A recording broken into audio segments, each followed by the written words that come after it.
नमस्कार, जय हिंद साथियों। आप सभी का हमारे YouTube चैनल पर बहुत बहुत स्वागत है ड्रीम मैथ क्लासेस पर।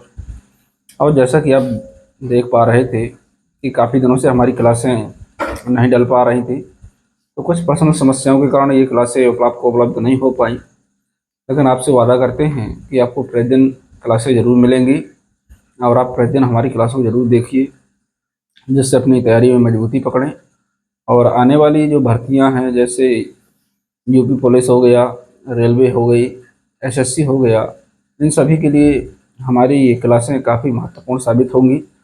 तो आप सभी से विशेष आग्रह है कि हमारी क्लासों को ज़रूर देखें। और आप देख पा रहे थे कि हम जो टाइप पढ़ रहे थे, नंबर सिस्टम, संख्या पद्धति, और संख्या पद्धति के अंदर हम तो 3 टाइप पढ़ चुके हैं। जैसे यूनिट डिजिट हो गया, अपना इकाई अंक पढ़ लिया था हमने, और इसके बाद हमने रूल्स ऑफ डिविजिबिलिटी, विभाज्यता के नियम पढ़ लिए थे, और उसके साथ ही हमने बार वाले कुछ प्रश्न कर लिए थे। और जो आज हम क्लास स्टार्ट करने जा रहे हैं, तो वो हमारी आज की क्लास होगी नंबर्स ऑफ जीरो, यानी शून्यों की संख्या पर आधारित ये आज का टाइप होगा। और शून्यों की संख्या पर कुछ तरह के क्वेश्चन बन सकते हैं पेपरों में। प्रत्येक टाइप के क्वेश्चन को करेंगे और देखते हैं। तो आज की क्लास स्टार्ट करने जा रहे हैं, आप ज़रूर हमारे साथ जुड़े रहें। तो चलिए आज की क्लास को प्रारंभ करते हैं, और मैं कुछ आपको बेसिक बताता हूँ कि नंबर ऑफ जीरो यानी शून्य की संख्या का हम पता किस तरीके से लगाएंगे। तो आप देखेंगे, जैसे ही मैं बोर्ड पर आपको एक एग्जाम्पल के थ्रू बताऊंगा, तो आपको समझ आएगा कि हाँ, यहाँ पर क्या चलने वाला है। तो आपको पता है कि शून्य का निर्माण कब होता है। शून्य का निर्माण कब होगा?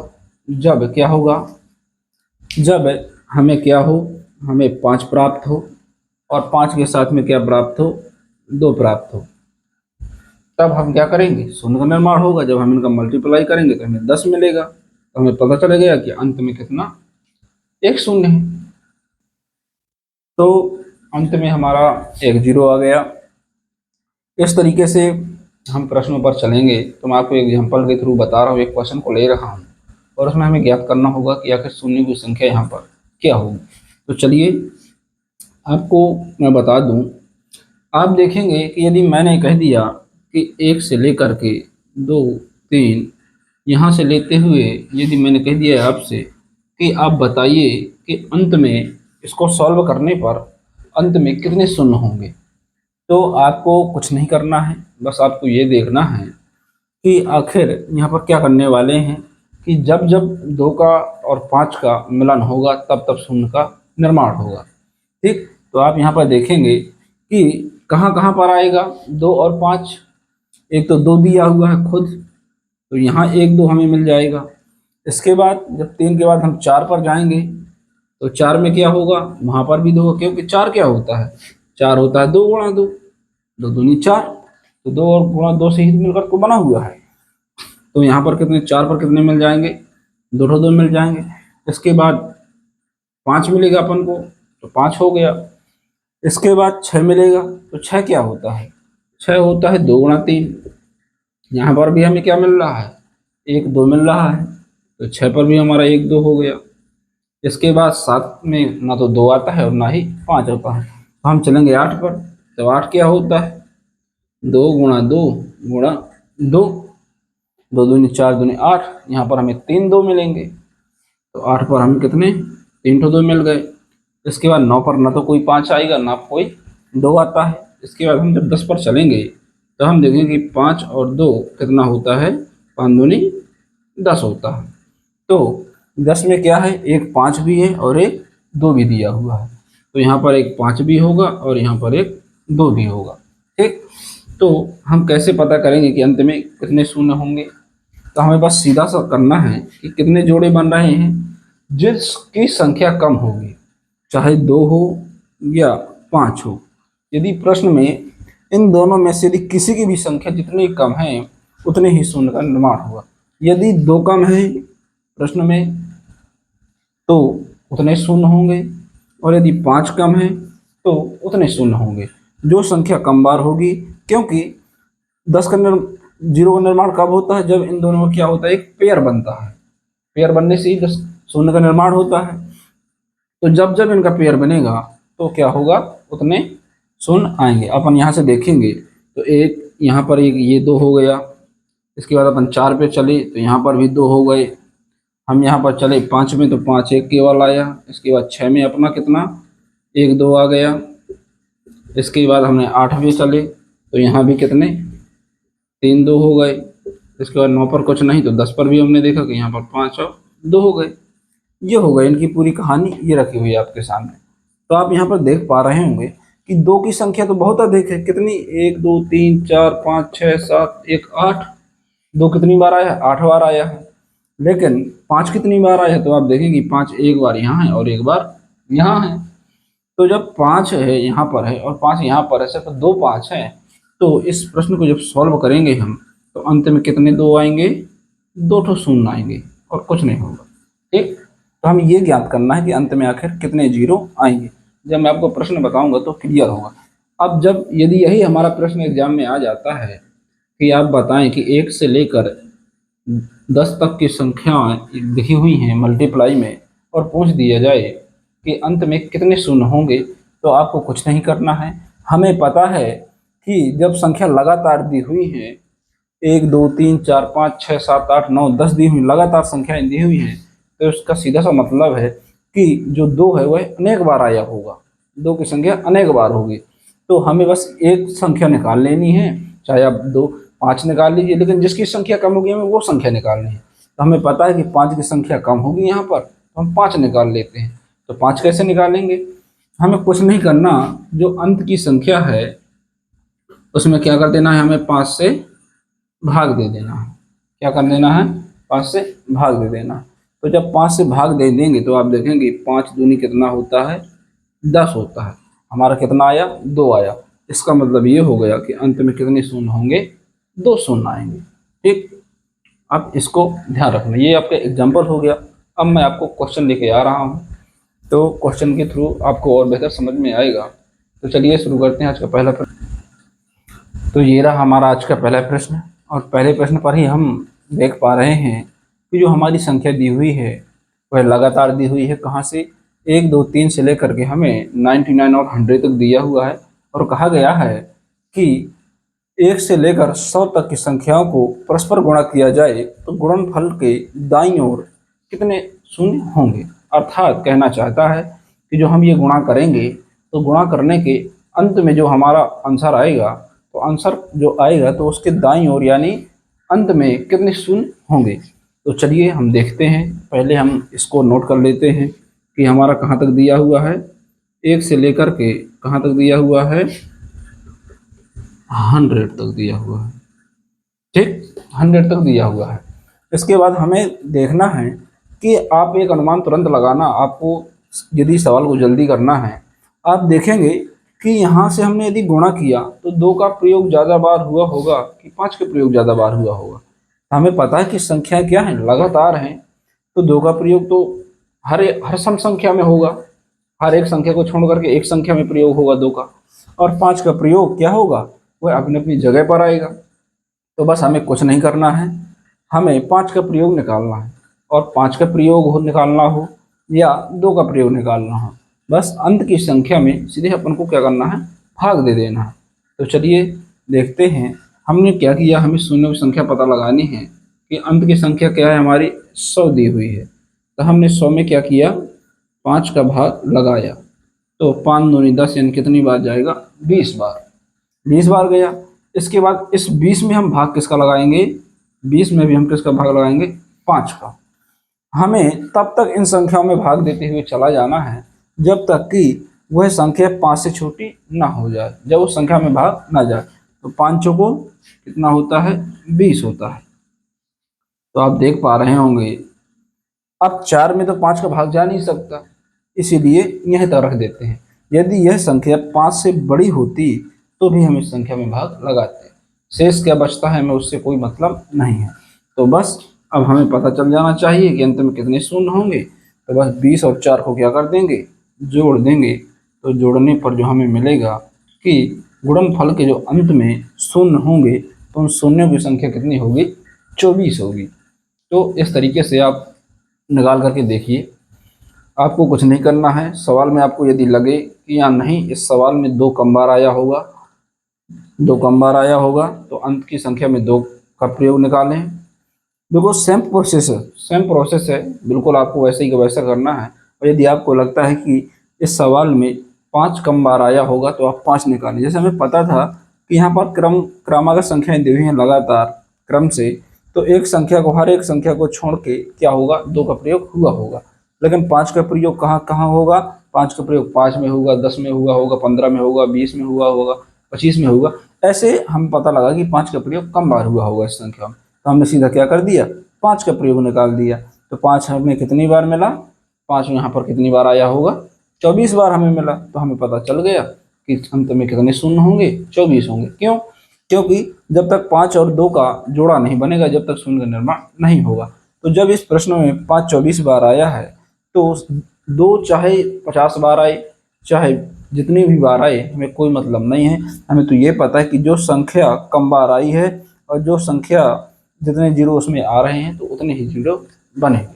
तो चलिए चलते हैं आज के दूसरे प्रश्न की ओर इसी टाइप में। तो ये रहा अपना अगला प्रश्न, और अगले प्रश्न में भी बिल्कुल सेम सवाल दिया हुआ है, बस संख्याएं चेंज हैं कि हमने यहाँ पर 100 लिखा था और इस बार हमने क्या कर दिया, 500 लिख दिया है। तो यहाँ पर भी हमें क्या करना है, पता लगाना है कि शून्य की संख्या कितनी होगी अंत में। तो हमने जैसे ही देखा कि संख्याएं क्या दी हुई हैं, क्रम से दी हुई हैं, अर्थात एक संख्या को एक संख्या छोड़ के सम संख्या आती है और प्रत्येक सम संख्या में 2 का प्रयोग होता ही होता है। और 5 का प्रयोग क्या होगा, 5 का प्रयोग कम बार हुआ होगा। बेशक सी बात है। तो बस हम क्या करेंगे, हमें यदि जीरो की संख्या निकालनी है तो हम 5 का प्रयोग निकाल लेते हैं।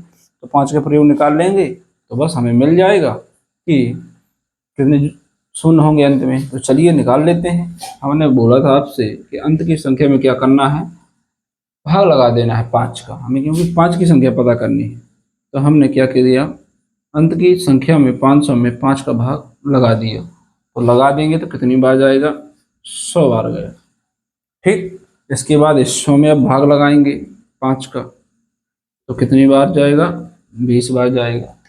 अब 20 में भी भाग 5 का जा सकता है, तो 20 में 5 का भाग लगा देंगे तो कितनी बार जाएगा, 4 बार जाएगा। तो अब 4 में तो 5 का भाग जा नहीं सकता क्योंकि 4 छोटा है 5 से। तो बस हमें क्या कर देना है, इन सभी को आपस में क्या कर देना है, जोड़ देना है। तो 100 और 20 120 होगा, और 4 जब जोड़ देंगे तो कितना मिलेगा, 124 मिलेगा। और हम आसानी से पता कर सकेंगे कि जो ये प्रश्न दिया हुआ है इसमें शून्यों की संख्या 124 होगी। तो इसी तरह आपको लगाना है। आपको पूरा सवाल सॉल्व नहीं करना है कि आप पहले 5 का प्रयोग निकालो, फिर उसके बाद आप 2 का प्रयोग निकालो, ऐसे में बहुत परेशान हो जाओगे। आपको तो सिर्फ देखना है कि प्रश्न में किसकी संख्या कम हो सकती है, 5 की संख्या कम है या 2 की संख्या कम है। तो हमें पता चला कि यहाँ पर 5 की संख्या कम हो सकती है। क्यों? क्योंकि 1 के बाद 2, 2 के बाद 3, 3 के बाद 4 और फिर आता है 5। तो 2 का प्रयोग तो अनेक बार हुआ होगा, 5 का प्रयोग क्या हुआ होगा, कम बार हुआ होगा। तो हमें कुछ नहीं करना, अंत की संख्या में क्या कर देना है, 5 का भाग लगा देना है। और तब तक भाग लगाते चले जाना है जब तक क्या हो, ऐसी संख्या न मिल जाए जिसमें 5 का भाग जा ही नहीं सकता, अर्थात 5 से संख्या वह छोटी हो जाए। जैसे हमने यहाँ लगाया 500 में 5 का भाग 100 बार गया। अब 100 में 5 का भाग जा सकता था तो हमने 100 में 5 का भाग लगाया तो 20 बार गया।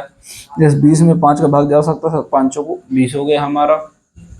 अब इस 4 में 5 का भाग नहीं जा सकता तो हमने नहीं दिया, बस हमने इन्हें क्या कर दिया, आपस में जोड़ दिया और पता लगा लिया कि अंत में कितना, 124 जीरो आएंगे।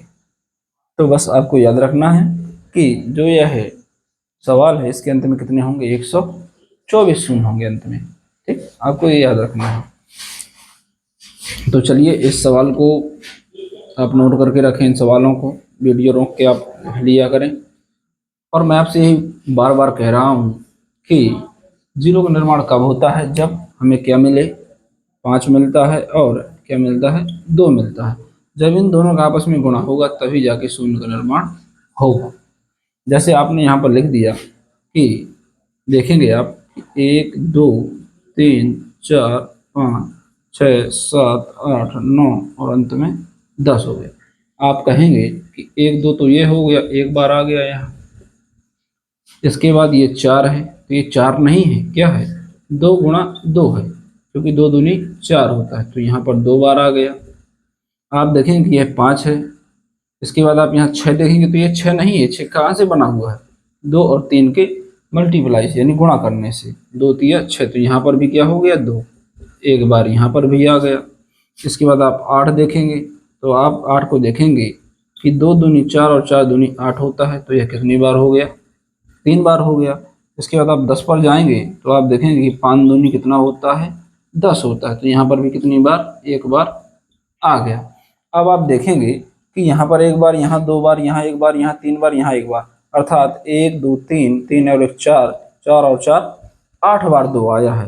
क्या हुआ है, जो 2 है वह कितनी बार आया है, 8 बार आया है। अब हम देखेंगे 5 कितनी बार आया है। हमने देखा 5 एक तो यहाँ आया है और एक 5 10 में आया है, अर्थात 2 5 कितने आए हैं, 5 कितने आए हैं, 2 आए हैं।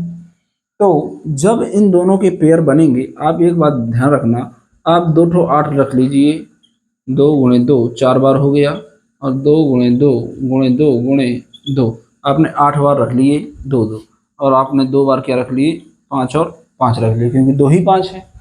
तो जब जब इनके पेयर बनेंगे, कैसे पेयर बनेंगे, 5 और 2 का, 2 5 और 2 का जब पेयर बनेगा तभी तो शून्य का निर्माण होगा, 5 दूनी 10 होता है। जैसे इसका एक पेयर हमने इसका बना दिया, कितने पेयर बने, एक पेयर ये बना और एक पेयर ये बना, 2 पेयर बने। तो हमें पता चल गया कि 1 से जो 10 तक की गिनती लिखी हुई है, इनको गुणा करने पर आपस में अंत में कितने शून्य आएंगे, 2 शून्य आएंगे, क्योंकि 2 और 5, 5 कितनी बार आया है, 2 बार आया है, 2 तो अनेकों बार आया है। तो आप इस बात का विशेष ध्यान रखना। तो जिसकी संख्या ज़्यादा हो हमें उसको नहीं निकालना है, और जिसकी संख्या कम हो हमें उसको निकालना है। और इससे सवाल क्या होगा, जल्दी अपन कर पाएंगे और आंसर बिल्कुल सही लगा पाएंगे। तो अपन ने 5 का प्रयोग निकाल लिया, तो हमें पता चल गया कि जो सवाल है उसके अंत में जो 0 हैं कितने हैं, वो अपन को आसानी से पता चल जाएगा। तो चलिए चलते हैं अगले प्रश्न पर। तो ये रहा अपना आज का अगला प्रश्न, और अगले प्रश्न में अपन देख पा रहे हैं कि अपन अभी तक जो सवाल कर रहे थे वह कहाँ से, अपना 1 से स्टार्ट हो रहे थे और जा रहे थे 100 या 500 या कुछ भी ले लो, 1000, चाहे जहाँ तक चले जाएं, अपन ये देख पा रहे थे, क्योंकि वहाँ पर संख्या क्रम से दी हुई थी। अब यहाँ पर क्या है, आप देख रहे हैं कि संख्या 2 से स्टार्ट है, और 2 दूनी 4 तिया 4 2 तिया 6 2 चौको 8, यहाँ पर 2 का तो टेबल जैसा दिया हुआ है, क्योंकि यहाँ पर तो 2 का क्रमागत बन रहा है, और अंत में क्या है, 200 लिखा हुआ है। तो बस आपको कुछ नहीं करना है, जब ऐसी स्थिति बने कि 2 से स्टार्ट होकर कहाँ तक जा रहा है, 200 या 400 या 600 कहीं तक भी जा रहा है, उससे हमें कोई परेशानी नहीं होनी चाहिए। बस हमें ऐसा देखना है। हम ऐसा भी कर सकते हैं कि हम जब यहाँ 2 दिया हुआ है और 2 यहाँ भी दिया हुआ, यदि हम 1 2 को कॉमा ले लें, हमने यदि 2 को कॉमा ले लिया तो क्या बचेगा अंदर, 1 गुणा 2 गुणा 3 गुणा 4, यही बनेगा ना, कहाँ तक बनेगा, 100 तक बनेगा। ठीक, और यह कितनी बार लिया जा सकता है, 100 बार लिया जा सकता है। ये जो 2 कॉमन लिया है वह कितनी बार मिला अपन को, 100 बार मिलेगा। 100 बार अपन ने कॉमन ले लिया, क्योंकि कहाँ तक जा रहा था, 200 तक जा रहा था। तो बस यदि हमने ये ले ली तो हमें पता चलेगा कि 2 हमारा कितनी बार आया है, 100 बार आया है। लेकिन जब हम शून्य की संख्या निकालने जाएंगे तो हमें ये भी पता होना चाहिए कि 5 कितनी बार आया है। तो बस अंत की संख्या में हमें क्या कर देना है, 5 निकाल देना है। तो 5 निकाल दो, तो 5 दूनी 10 20 बार आया, और 20 में 5 को लगाओगे तो कितनी बार आएगा, 4, यानी अर्थात कितना, 24, कितना 24 आया। अर्थात हमें पता चल गया कि 24 5 आए हैं, और 2 तो बहुत सारे हैं, लेकिन जब 5 और 2 का जब मिलन होगा तभी शून्य का निर्माण होगा। तो कितने 5 मिल सकते हैं, 24 तो 5 इससे मिल सकते हैं, तो 24 शून्यों का निर्माण हो जाएगा। तो जो हमारी शून्य की संख्या होगी वो कितनी होगी, 24 होगी। एक तरीका ये हो गया यदि आप कॉमन लेकर कर रहे हैं तो, और यदि आपको ये तरीका नहीं आ रहा है तो आप देख पाएंगे कि आपको कुछ नहीं करना है।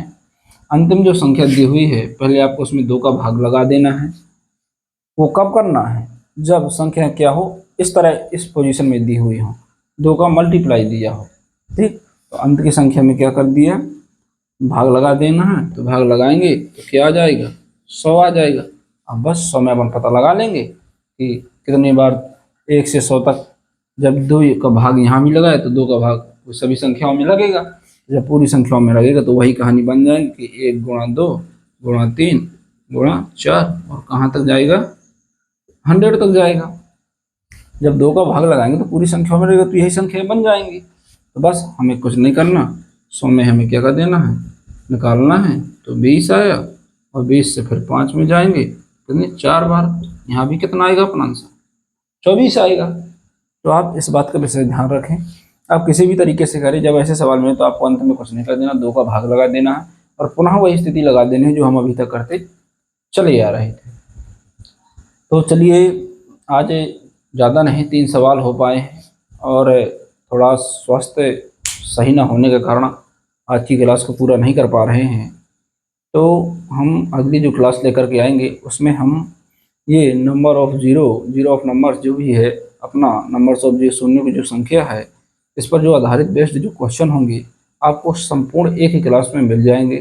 तो ये आपको 3 सवाल ये आपको ज़रूर पढ़ें, ताकि आपको बेसिक पता चल सके कि बेसिक क्या होता है, शून्य का निर्माण कैसे होता है, शून्य का निर्माण कब होता है, जब 2 और 5 का मिलन होता है, जब 2 और 5 का जोड़ा बनता है, तो जब क्या होता है, शून्य का निर्माण होता है। तो आपको ये बेसिक कुछ सवाल बताने के लिए, ताकि आपको पता चल जाए कि आखिर कब शून्य का निर्माण होगा। तो आप इस क्लास को यहीं तक हम रहने देते हैं। तो आप हमारे साथ कंटिन्यू बने रहें, और जो अगली क्लास होगी उसमें जो नंबर्स ऑफ जीरो होंगे उस पूरा टाइप को हम अपन पूरा कवर करके चलेंगे। भले ही वो क्लास 1 घंटा की हो या 1.5 घंटे की बन जाए, कुछ भी हो जाए, उसमें अपन पूरी क्लास को एक ही क्लास में अपन नंबर ऑफ जीरो पढ़ेंगे। तो चलिए, आज की क्लास को यहीं तक रखते हैं और आप सभी से विदा लेते हैं। और हमारे साथ ज़रूर जुड़े रहें, सभी साथियों को ज़रूर बताएं कि ड्रीम मैथ क्लासेस पर हमारी जो है क्लासें चलती हैं, और कुछ टेक्निकल या कुछ पर्सनल समस्याएं आने के कारण अभी तक क्लासें आपसे नहीं डल पाई हमारे द्वारा। लेकिन हम आपसे वादा करते हैं कि प्रतिदिन आपको एक क्लास ज़रूर मिलेगी, जिससे आप अपनी तैयारी को बिल्कुल अपनी लगातार मजबूती पकड़ के चलें। तो चलिए, आप सभी से विदा लेते हैं आज के लिए यहीं पर। गुड नाइट, बाय बाय, जय हिंद, नमस्ते।